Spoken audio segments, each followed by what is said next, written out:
yang maha kuasa dan dengan didorongkan oleh keinginan luhur supaya berkehidupan kebangsaan yang bebas, maka rakyat Indonesia menyatakan dengan ini kemerdekaannya.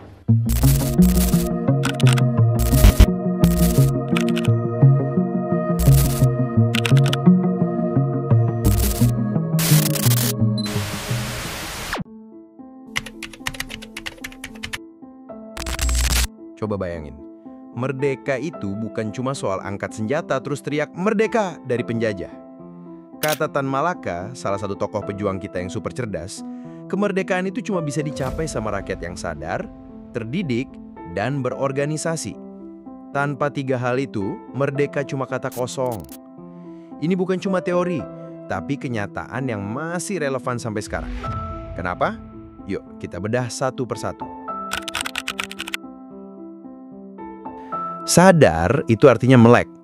Melek dari penindasan, melek dari kebodohan, dan melek dari tipu daya.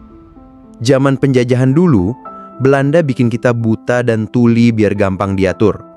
Mereka tanamkan rasa rendah diri dan pecah belah kita. Nah, para pejuang kita kayak Soekarno dan Muhammad Hatta itu sadar. Mereka ngerti kalau penjajahan itu salah dan yang bisa ngubah itu cuma kita sendiri. Sekarang penjajah kita beda. Mereka bukan datang dari luar negeri, tapi dari dalam. Penjajah itu bisa berupa judi online, berita hoax, jual beli agama buat kepentingan politik, atau bahkan mentalitas males. Kita sering banget lihat kan, orang-orang lebih milih main judi online daripada kerja keras.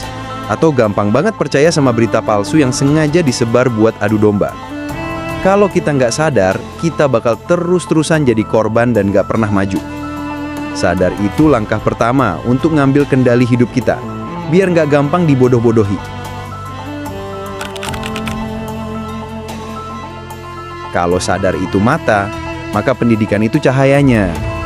Ki Hajar Dewantoro, bapak pendidikan kita, bilang kalau pendidikan itu kunci buat memanusiakan manusia.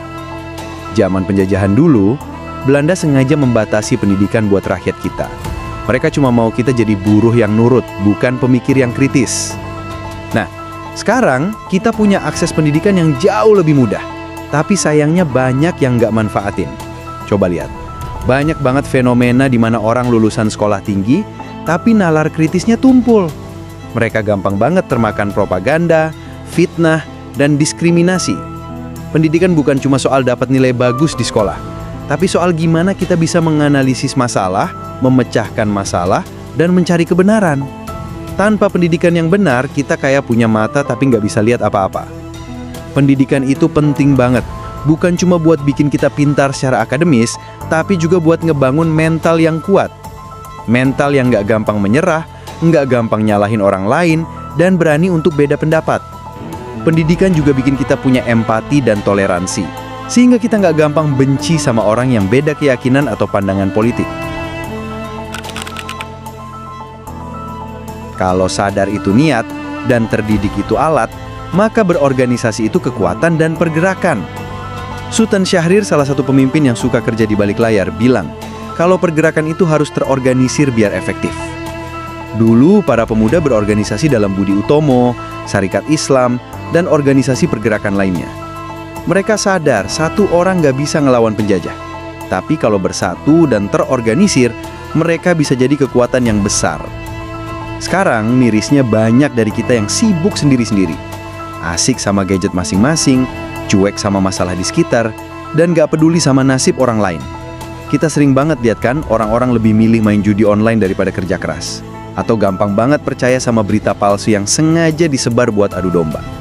Kalau kita nggak sadar, kita bakal terus-terusan jadi korban dan gak pernah maju.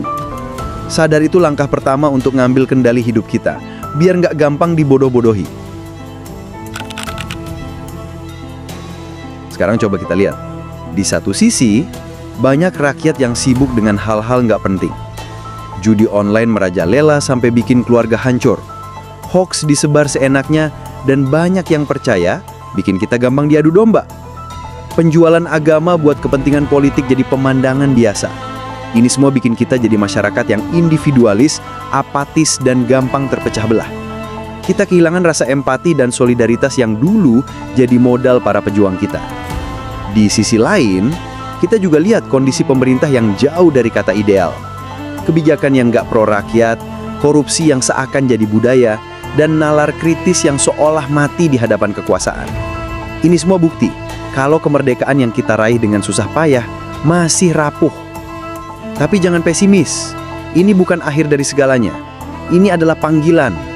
Panggilan untuk kita semua, dari anak muda sampai orang tua, untuk kembali sadar, terdidik, dan berorganisasi.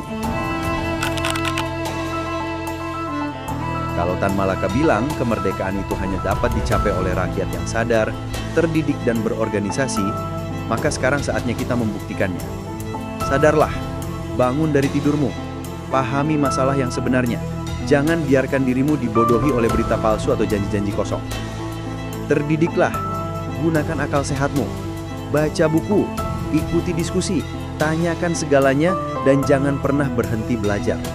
Jadilah pribadi yang kritis dan punya wawasan luas. Berorganisasilah, temukan orang-orang yang punya visi yang sama. Bergabunglah dengan komunitas atau gerakan yang ingin membawa perubahan. Bersama, kita lebih kuat. Kemerdekaan itu bukan warisan, tapi tanggung jawab. Dan tanggung jawab itu ada di tangan kita. Mulai dari hari ini, ambil langkah kecil dan jadilah bagian dari perubahan.